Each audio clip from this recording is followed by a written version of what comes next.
काय सांगाल जळलेल्याच्या संदर्भात? नाव माझं घरामध्ये पूर्ण संसार उपयोगी आणि इतर सगळं साहित्य जळून खाक झालेलं आहे. एकही वस्तू उचलून वापरण्याजोगी राहिलेली नाही आहे. तरी योग्य रीतीने तपास व्हावा अशी माझी विनंती. काय काय जळालं? संसार उपयोगी सगळ्या वस्तू जळाल्या आहे. अंगावरचे कपडे सोडलं तर काही वाचलेलं नाही आहे. घरातून एखादी वस्तू वाचलेली आहे आणि ती उचलून उपयोगात येईल अशी एकही वस्तू वाचलेली नाही आहे.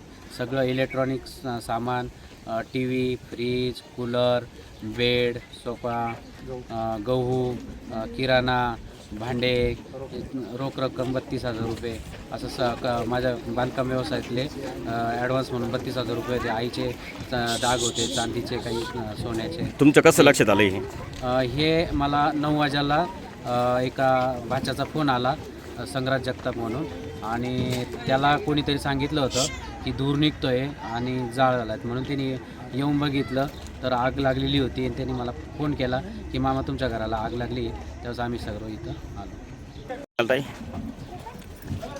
आम्ही सगळे मिरवणुकीत असताना घराला आग लागली. तर आम्ही म्हणजे असं का झालं म्हणून असं वाटलं शॉर्ट सर्किट झालं, पण तसं नसताना पाठीमागचा दरवाजा मी लावलेला होता माझ्या हाताने, पण तो तोडलेला होता आल्यानंतर बघितल्यानंतर. एक तर काहीच राहिलेलं, फक्त आम्हाला अंगावरचे कपडे राहिलेले, सगळं उद्ध्वस्त झालेलं पूर्ण संसार माझा.